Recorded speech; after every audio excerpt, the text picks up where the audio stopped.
des très beaux textes et on a choisi et j'aime beaucoup Biliana, et pas seulement comme auteur, mais être en question les deux problèmes du pays serbe à l'époque, pas seulement à l'époque peut-être, qui était d'un côté un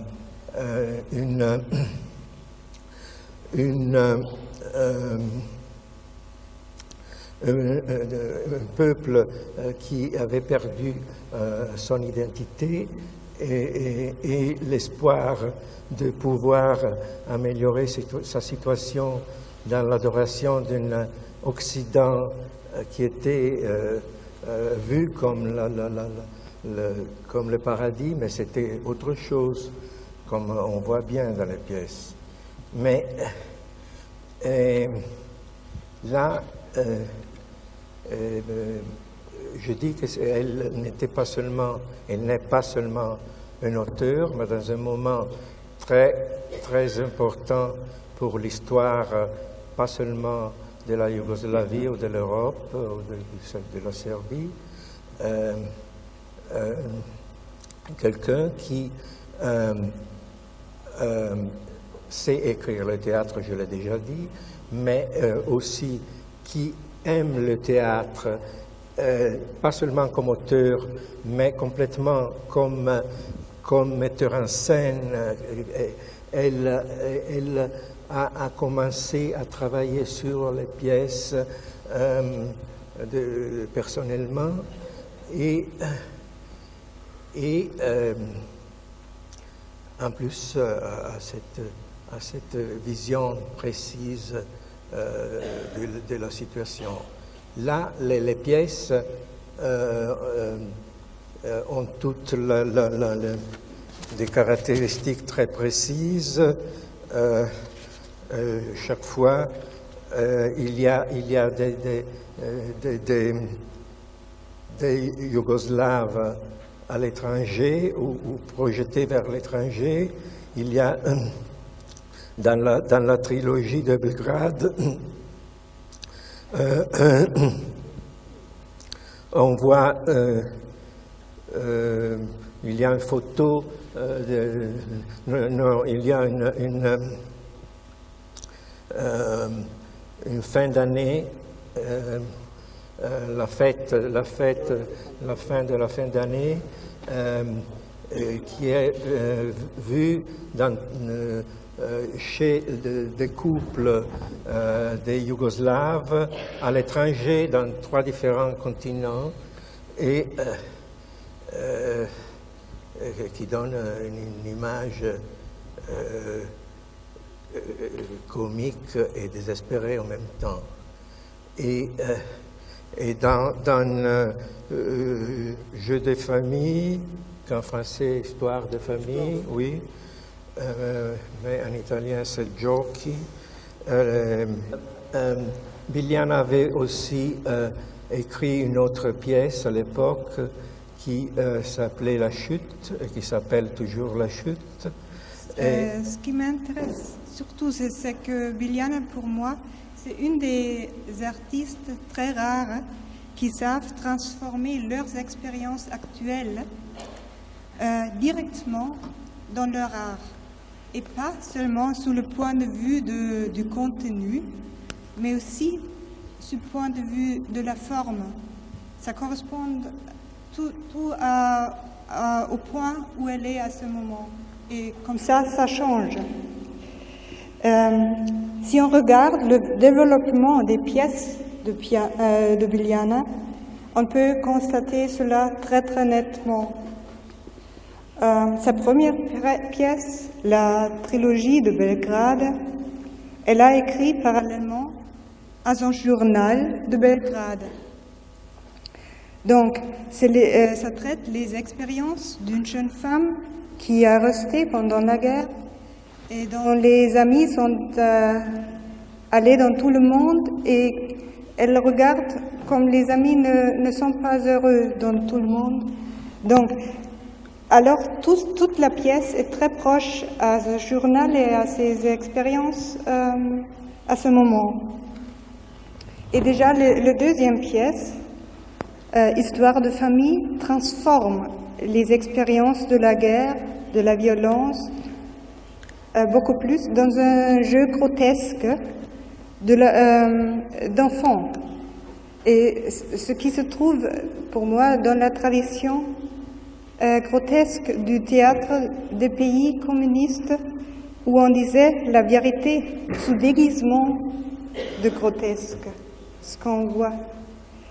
Et de même la chute, la troisième pièce, qui traite de la chute de Milosevic et de sa femme sous forme de parabole grotesque, à la tradition de ce théâtre et à la tradition des paraboles de Brecht aussi. Et maintenant, avec la quatrième pièce, commençons avec cette quatrième pièce, Supermarché, on remarque la grande influence de l'Ouest. Ces personnages et elles-mêmes sont arrivés dans le monde de l'Ouest où tout s'achète, les identités comme les fruits et les chaussures, dans un grand supermarché. Et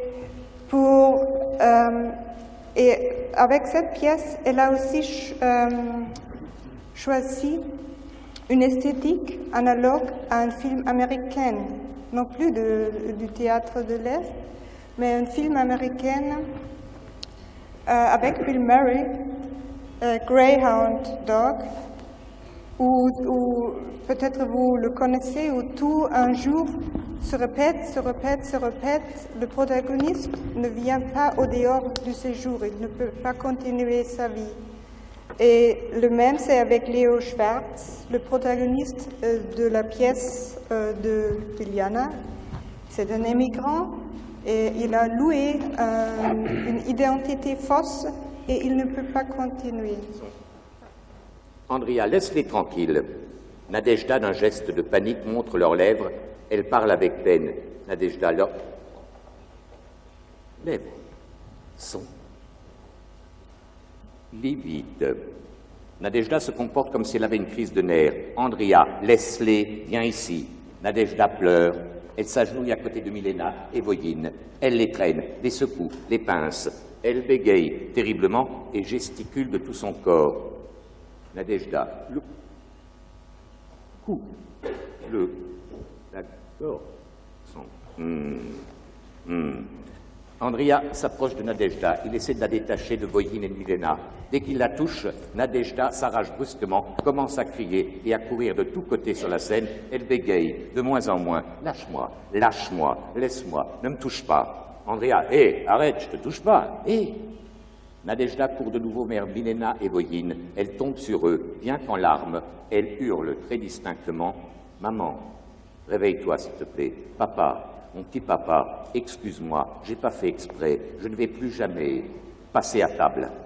Avec les mains sales, corner les livres, défaire le journal, crier des slogans, demander de l'argent, pleurer quand je tombe, filer mes collants, tomber amoureuse, cracher dans la soupe, piquer dans le porte-monnaie, m'écorcher les genoux, vouloir de la confiture, copier à l'école, parler politique, être dégoûté quand papa rote, réclamer mon héritage, un aide, un appartement, faire des plans d'avenir, mener ma propre vie, avoir mon opinion, vouloir le progrès, le bonheur et la paix, chercher à grandir, à me marier, à avoir des enfants.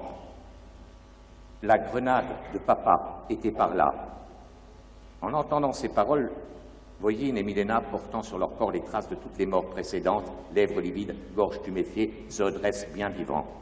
Andrea, Nadejda, Nadia, Milena, Voyine et Andrea regardent avec étonnement Nadejda qui ne réagit plus au miracle. À voix basse, elle dit seulement « Nadejda, j'ai seulement ». Nadejda fait avec la main le geste de lancer une grenade que l'on croit voir rouler. J'ai seulement lâché Au loin, on entend le bruit d'une forte explosion. Milena, Voïne, Andria et Nadejda restent figées, noires. Oui, je crois que cette pièce, et justement je ne savais pas, c'est Franco Quadri vient de me dire qu'elle a été traduite en italien Giochi di famiglia, non pas scène de famille, et je trouve que c'est beaucoup plus juste. Et personnellement, quand j'ai découvert la pièce dans la mise en scène d'André, ensuite, je suis très ému parce que je n'ai pas trouvé la pièce, j'ai déménagé et ma bibliothèque est un peu disparate. C'est une étudiante qui m'a offert pour la lecture ici la photocopie de son texte de répétition. C'était un très beau spectacle fait par 3 acteurs jeunes qui incarnaient un peu l'Europe, c'est-à-dire des acteurs émigrés, elle est roumaine, un acteur polonais, un acteur français et une autre roumaine. Donc ils ont fait ce spectacle à Paris, et donc j'ai le manuscrit de la mise en scène ici.